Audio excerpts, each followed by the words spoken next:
Hello again, I'm Stephen Wells, the host of the Motoring Weekly podcast for the Australian Historic Road and Racing community. This is episode 181.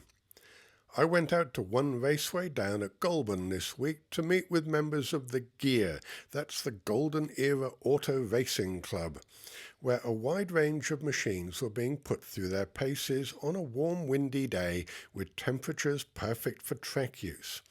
In between catching up with previous interviewees and members from various car clubs and watching the racing, I managed to get in 6 interviews.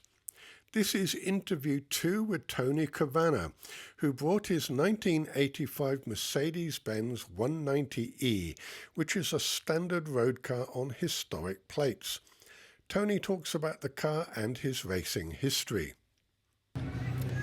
I'm with Tony Cavanagh at the Gear Day down at One Raceway near Goulburn. I saw a very nice looking Mercedes coming off the track with historic road plates on, so I wanted to catch up and find out a bit more about the car and the man behind the wheel.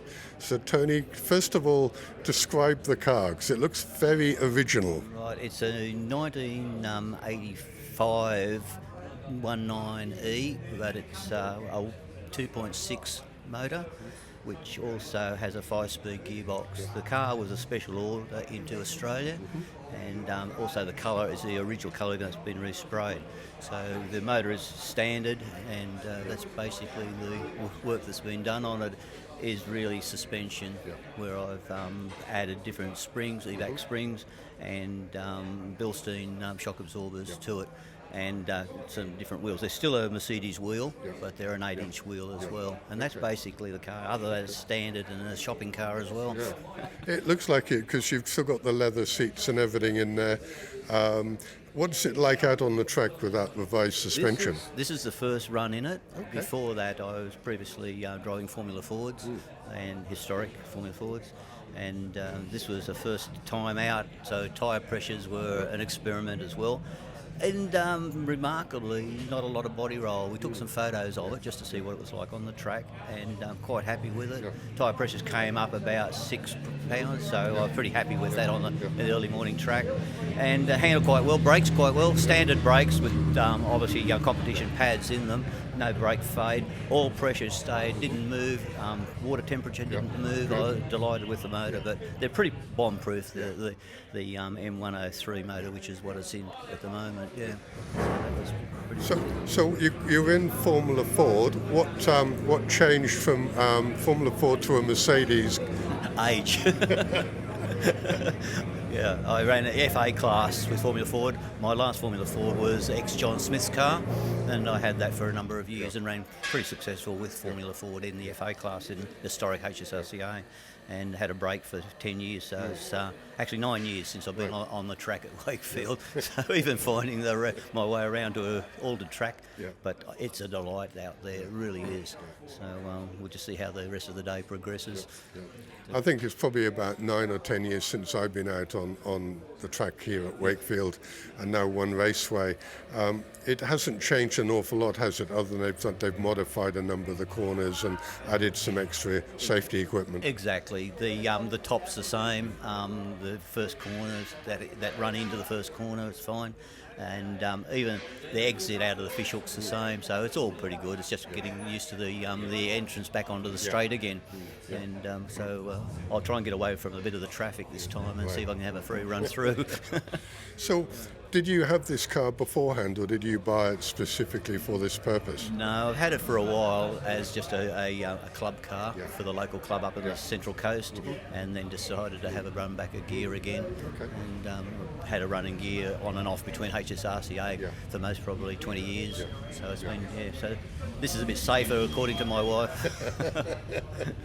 Well, I think this is an example of somebody taking a car that you would, as you said, it's like a shopping car, but the reality is you can have a lot of fun in a car on a track at a reasonable cost, because you're running a vehicle that hasn't had to be modified too much. Exactly right. And that's what I was looking for now with budget and just the age now.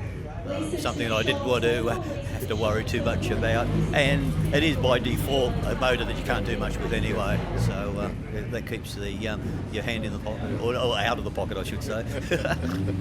And I think, choosing something like a Mercedes, as you said earlier, is fairly rocket-proof, or bomb-proof, whatever you want to call it. They don't break down that often. So you've got the reliability of a good quality car, and then you've got the sportiness that Mercedes are known for. They have. And it's an interesting history of the, I suppose, the baby Benz, as they call it, coming after the oil crisis, where they had to design something smaller to meet the demand in the American market more than anything. And just the history of that particular model is quite up to the point where they got serious with the Cosworths and put the Cosworth top on their motor, and were very successful in Europe in the races. Yeah. And one of my favourite drivers, Senna, drove one. Yes. Not like this, a little bit different, but certainly the body in that. I just like the shape as well.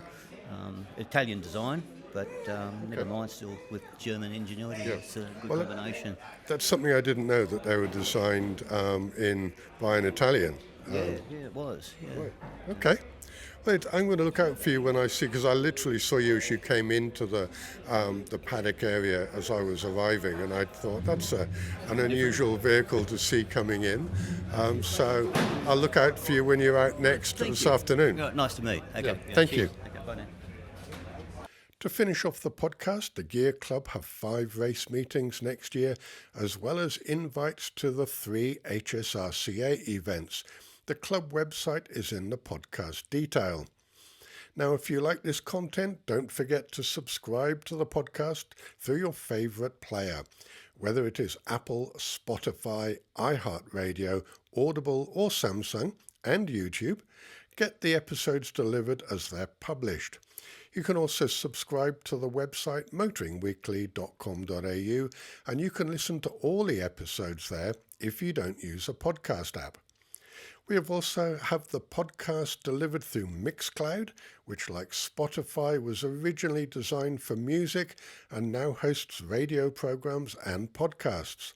If you like classic rock music, then once you've listened to Motoring Weekly, find White Rabbit Radio, which is our sister radio program. We do classic cars and classic rock.